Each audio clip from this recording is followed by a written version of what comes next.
장안에 화제를 몰고 온 영웅이란 뮤지컬 영화가 있습니다. 영화의 첫 장면부터가 감동적입니다. 대한제국이죠. 대한제국 의병대장인 안중근이 동지들과 함께 네 번째 손가락을 자르는 단지 동맹으로 조국 독립의 결의를 다집니다. 3년 내에 우리 민족의 원수인 이토 히로부미를 이등 방문을 처단하지 못하면 그땐 자결하겠다. 안중근이 부르는 장부가란 노래의 일부 가사는 이렇습니다. 장부가 세상에 태어나 큰 뜻을 품었으니 죽어도 그 뜻 잊지 말자. 하늘에 대고 맹세 본다. 물론 여기서 큰 뜻은 조국 독립을 가리킵니다. 안중근은 조국 독립이란 대의 명분을 위해 한 몸을 기꺼이 불사른 인생입니다. 그에겐 자기 목숨보다 소중한 것이 바로 이 대의 명분입니다. 현재 우리에게는 어떤 대의 명분이 있습니까? 목숨까지는 아니더라도 내 소중한 것을 아낌없이 바칠 수 있는 대의 명분 말입니다. 저는 그것이 주님이 피 흘려 값주고 사신 교회를 향한 꿈이라고 말하고 싶습니다. 우리 주님이 꿈꾸신 교회, 곧 제자들을 통해 세우기를 원하신 교회가 있습니다. 우리가 바로 그 교회를 함께 땀 흘려 세우고 그 교회를 기쁨으로 섬기며 그 교회에서 행복하게 신앙생활 하다가 주님 앞에 간다면 어떨까요? 이 세상에서 이보다 더 큰 영광과 축복이 어디에 있을까요? 우리 인생을 바칠 만한 가치가 충분하다고 자신 있게 말할 수 있지 않을까요? 나중에 주님이 우리를 보시고, 우리 주님 다 만나게 될 텐데 주님이 우리를 보시고 이렇게 말씀하실 것 같습니다. 사랑하는 아들아, 딸아, 내 마음을 알아줘서 정말 고맙다. 내가 그토록 바라던 교회를 세우기 위해 내 청춘을, 내 젊음을, 내 건강을, 내 시간을, 내 물질을 그렇게 바쳤구나. 역시 너희는 내 아들, 내 딸이다. 내가 너희들 때문에 참으로 행복하구나. 본당 정면 벽에 대형 현수막이 걸려 있네요. 우리가 꿈꾸고 세워가길 원하는 교회의 모습이 도형으로 잘 표현되어 있습니다. 한마디로 말해 신약 교회의 본질을 회복하는 것이 우리 교회의 목표입니다. 오늘은 이 현수막이 가리키는 교회에 대해 말씀을 나누려고 합니다. 사실은 재작년에 제가 이 본문을 기초로 한번 설교한 적이 있습니다. 그럼에도 불구하고 오늘 또 다시 이 설교를 하는 이유가 있습니다. 그만큼 이 시점에서 교회에 대한 설교가 매우 중요하기 때문입니다. 오늘 우리가 읽은 이 본문을 보면 교회의 주인이 누굽니까? 사람이 아니라 예수님이시죠. 예수님은 나란 에고, 나란 1인칭 대명사를 사용하셔서 이 사실을 거듭 강조하십니다. 18절에 뭐라 그러셔요? 내가 한번 나오고 이 반석 위에 내 교회를 세우리니. 아멘. 우리가 반드시 기억해야 할 중요한 사실이 눈에 확 들어오지요. 사람이 아니라 예수님이 친히 교회를 세우신다는 것입니다. 그것도 다른 누구의 교회가 아닌 자신의 교회, 곧 주님의 교회를 세우십니다. 그래서 교회는 이 세상에 주님의 거룩한 뜻을 펼치는 도구입니다. 자고로 교회란 주님의 영광을 위해, 주님의 뜻을 위해 존재하는 것이지요. 원래 신약 성경에 등장하는 교회는 가정교회입니다. 가정교회는 말 그대로 가정에서 모이는 교회입니다. 만약 동굴에서 모이면 동굴교회, 광장에서 모이면 광장교회, 들판에서 모이면 들판교회, 시장에서 모이면 시장교회라고 하겠지요. 그런데 사도 바울이 개척한 교회들을 보면 모두 가정에서, 집에서 모이는 교회입니다. 예전에 우리가 함께 여러 성경 구절들을 찾아가며 확인한 적이 있지요. 이 시간에는 그 과정을 생략하겠습니다. 지난번에도 말씀드렸듯이 가정교회에 대한 한 가지 오해가 문제의 걸림돌입니다. 가정교회가 이 과도기적 형태의 교회라고 생각하는 겁니다. 교회가 시작될 때 인원도 적고 모일 곳도 마땅치 않기에 과도기적으로 가정에서 모인 것이라 이렇게 주장하는 것이지요. 그러나 가정교회는 과도기적 교회가 아니라 예수님이 꿈꾸신 바로 그 교회입니다. 이렇게 말하려면 타당한 근거가, 이유가 있어야겠죠. 예수님이 원하신 교회는 철저히 가족 공동체이기 때문입니다. 우리 다 같이 오늘 본문은 책갈피 놓으시고 좀 앞으로 가셔서 마태복음 12장 우리 봅니다. 중요한 사건이 하나 나오는데, 마태복음 12장 46절로 50절, 마태복음 12장 46절로 50절입니다. 우리 한 목소리로 46절로 50절 읽습니다. 시작.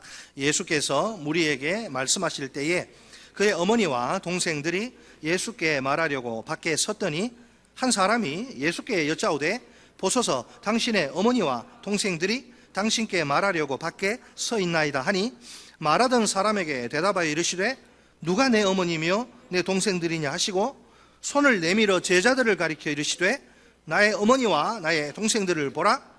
누구든지 하늘에 계신 내 아버지의 뜻대로 하는 자가 내 형제요 자매요 어머니이니라 하시더라. 아멘. 자, 뭔 말이에요? 마리아와 그 육신의 가족들이 아버지의 뜻대로 살지 않으면 내 가족 아니란 거죠. 자, 가족들이 아주 서운함을 느낄 정도로 예수님이 그들에게 좀 무관심하고 또 매정하신 것 같아요. 어머니와 형제들 오랜만에 찾아왔는데 거절하고 부인하는 것처럼 느껴지니까 말입니다. 하지만 예수님은 그렇게 인정 없는 분이 아닙니다. 십자가에 달려 돌아가실 때에도 사랑하는 제자에게 어머니를 친히 부탁하실 정도입니다. 그런 예수님이 여기서 왜 하필 이런 말씀을 하실까요? 예수님이 던지신 질문을 다시 한번 봅시다. 누가 나의 어머니며 누가 나의 형제들이냐? 이 질문에 이어서 곧바로 예수님은 손을 쭉 펴셔서 제자들을 가리키십니다. 보아라, 나의 어머니와 나의 형제들이다. 하늘에 계신 내 아버지의 뜻을 따라 사는 사람이 곧 내 형제요 자매요 어머니다. 자, 예수님이 지금 염두에 두신 것은 육신의 가족이 아니라 영적인 하나님의 새 가족입니다. 장래에 세워질 교회 공동체가 가족 공동체라는 사실을 암시하시는 겁니다. 예수님이 원하신 교회 공동체는 하나님의 뜻을 따라 사는 사람들의 모임이에요. 건물이 아니라 가족과 같은 공동체라서 가정에서 모이는 게 당연합니다. 모일 곳이 없어서도 아니고 규모가 작아서도 아닙니다. 단지 주님이 원하신 것이 가족 공동체이기 때문에 제자들이 그리고 우리가 가정에서 모이는 것입니다. 적어도 2세기 중반까지 그리스도인들은 가정교회로 모이던 공동체입니다. 고고학자들 발굴한 증거들을 보니까 2세기 중반 이후에 이제 가옥 구조가 변화되는데 그게 그 증거입니다. 그러다가 그렇게 유지되다가 가정교회가 313년에 콘스탄틴 대제에 의해서 기독교가 로마의 국교로 공인이 되죠. 그 결과 제국적인 그 중앙 집권 시스템이 제도가 교회에 도입이 됩니다. 슬프게도 주님이 원하신 공동체로서의 가정교회는 소멸되고 맙니다. 그리고 그 자리를 차지한 것이 건물 중심의 화려한 건물 중심의 교회입니다. 건물 중심의 교회가 가족 같은 친근함과 역동성을 지닌 가정교회를 밀어낸 겁니다. 가정교회는 성경적 교회 회복을 21세기에 이루어 보려는 일종의 교회 개혁 운동입니다. 새로운 형태의 교회를 한번 또 만들어보자, 이게 아닙니다. 4세기 이후 역사에서 사라진 주님이 원하신 교회의 모습을 회복하자는 것입니다. 그러니까 우리의 목표는 가정교회 자체가 아니라 신약 교회입니다. 솔직히 내용을 이렇게 들여다보면 가정교회는 우리 개혁교회와 별다를 게 없습니다. 다만 용어가 좀 낯설다 보니 또 문 땡땡 이 뭐 가정교회 작운동 그런 쓰다 보니까 이게 거부감이 생길 수 있습니다. 혹시 그것과 뭐 연관되어 있지는 않은가? 아니에요. 예배와 성경 공부와 소그룹 모임과 기도회와 전도가 있는 게 다 똑같아요. 신구약 성경 66권을 오류가 전혀 없는 1.1획도 가감할 수 없는 하나님의 말씀으로 믿는 것도 동일합니다. 구원의 교리를 비롯한 기타 정통 교리에 있어서도 입장 차이는 찾아볼 수 없습니다. 예를 들면 하나님의 천지 창조, 예수님의 동정녀 탄생, 예수님의 십자가 고난과 부활, 예수님의 승천과 재림, 최후의 심판과 역사의 종말 등등입니다. 다 똑같아요. 개혁교회가 이 모든 교리를 믿듯이 가정교회도 마찬가지입니다. 그리고 개혁교회처럼 십계명도 믿고 사도신경도 고백하며 주기도문도 암송합니다. 따라서 용어에 대한 의심으로 더 이상 걱정하거나 염려할 필요는 아예 없습니다. 또 하나의 이상한 교회를 도입하는 게 아니니까 마음 푹 놓으셔도 좋습니다. 사실 신약 성경에서 이 교회란 에클레시아라는 단어는 상당히 폭넓은 의미로 사용됩니다. 예수님을 주님으로 고백하는 그 두 사람만 있으면 그게 공동체라면 교회라고 불러요. 어떤 경우에는 그냥 단순한 사람들의 모임에도 교회란 단어를 씁니다. 가정교회에서 사용하는 교회란 의미 역시 넓은 의미에서 교회를 가리킵니다. 가정교회는 가정과 교회가 합쳐진 말이죠. 성도들이 가정에서 모여 교회의 기능을 다하는 것입니다. 교회가 하는 일은 예배, 교육, 교제, 전도, 선교죠. 가정교회에서는 이 모든 일이 이루어집니다. 무엇보다 가정교회의 핵심 가치는 성경대로니까 굉장히 보수적입니다. 이것은 단순한 성경 접근 방식을 의미합니다. 성경이 그렇다고 하면 그런 줄 알고 아니라고 하면 아닌 줄 아는 겁니다. 성경이 하라고 그러면 하고 하지 말라고 하면 하지 않는 겁니다. 내 기분이나 감정이나 생각이나 뜻이 끼어들 틈이 애초에 없습니다. 그러므로 이처럼 단순한 성경 접근 방법 위에 세워진 것이 가정교회입니다. 또한 가정교회의 이 기초 공동체는 각 가정에서 모이는 목장, 작은 교회는 이제 몇 개의 목장이 있고 개척교회는 하나밖에 없으니까 그걸 원형 목장이라고 그래요. 그게 이제 부흥하면 이제 분가를 해서 목장이 생기죠. 큰 교회는 막 수십 개의 목장이 있고 그 목장들이 합쳐져서 우리가 생각하는 교회, 연합교회를 이룹니다. 자, 이제 구체적으로 가정교회 내용을 살펴볼 차례입니다. 진정한 원칙이 뭐냐? 저 그림을 보시면 가정교회의 진정한 원칙은 이 세 축과 네 기둥뿐입니다. 아주 단순합니다. 나머지 원칙들은 그러면 이것에 기초한 관행이죠. 컴퓨터로 비유하면 세 축은 하드웨어, 그리고 네 기둥은 소프트웨어입니다. 이 세 축과 네 기둥을 중심으로 가정교회가 움직입니다. 본래 우리 인간은 인격, 즉 지정의를 소유한 존재로 창조됩니다. 세 가지 기능이라고도 할 수 있죠. 아는 것과 느끼는 것과 원하는 것, 이 세 가지입니다. 참된 회심이나 영적 성장은 이 세 가지가 균형을 이렇게 이룰 때 온전하게 일어납니다. 저도 대학생 선교 단체 출신이지만 7, 80년대 대단했습니다. 이 대학생 선교 단체는요, 복음을 전하는데 큰 역할을 담당합니다. 제가 섬기던 그 선교 단체는요, 전국에 1:1 선교 공부가 6,000팀이에요. 6,000팀. 그러니까 12,000명이 선교 공부하는. 대단했어요. 그 선교 단체 하나가. 한국에 그래서 이 선교 단체가 이 기독교를 꽃피우는데 상당한 기여를 합니다. 그때 복음을 듣고 기독교인들이 된 세대가 성장해서 교회에서 리더십을 발휘합니다. 사회에서는 이제 기독교 지성으로서의 역할을 감당하지요. 그렇지만 최근에는 90년대, 2000년대 들면서 많은 어려움을 겪는 중입니다.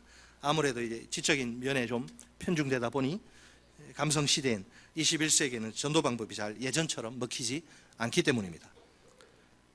또 한때는 7, 80년대, 그죠? 더 올라가도 마찬가지. 부흥회를 통해서 많은 사람들이 예수님을 믿기도 합니다. 유명, 그냥 이름만 들으면 누구나 다 아는 유명 부흥사가 와서 한두 번 집회 열면 눈물 그냥 막 닭똥 같은 눈물 뚝뚝 흘리면서 예수 믿겠다고 막 이런 손 들고 결단하고 그러죠. 다 우리 어르신들 기억하시죠? 옆집에 옆 교회에서 부흥회한다 그러면 막 다른 교회 막 교인들도 오잖아요. 그런 부흥회는 감동을 주는 설교, 공감을 느끼게 하는 간증을 통해 정적인 면으로 접근한 거죠. 그러나 요즘은 부흥회를 통해서 예수 믿는 사람 찾아보기가 대단히 힘듭니다. 인간의 정적인 부분에 너무 치우쳐 있기 때문입니다.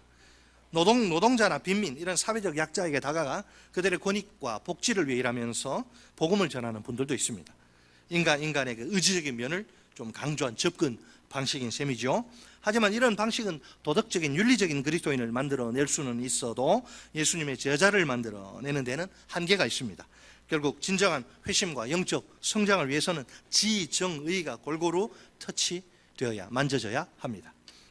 가정교회는 인간이 가진 이 지정의를 균형 있게 만족시킵니다. 그래서 온전한 회심과 영적 성장을 가능하게 합니다. 지정의의 만족은 아까 우리 장로님 대표기도 하셨듯이 목장 모임과 삶 공부와 주일 연합 예배를 통해 이루어집니다. 첫째로 목장 모임은 우리 인간의 이 정적인 부분을 터치합니다. 비신자는 목장 모임에서 예수 믿는 사람들이 살아가는 모습을 봅니다. 교회에 대한 거부감과 두려움이 자연스럽게 사라집니다. 예수님을 영접한 사람들은 목장을 이끄는 목자나 또 목장 식구들이 목장을 섬기는 모습을 봅니다. 그 모습에 감동하여서 자신도 섬김을 따라 이렇게 하면서 예수님의 제자가 됩니다. 둘째로 삶 공부는 말 그대로 삶에 대한 공부, 이 지식 축적하는 게 아니에요. 목적이 삶에 대한 공부인데, 삶 공부는 우리 인간의 그 지적인 면을 만족시켜 주죠.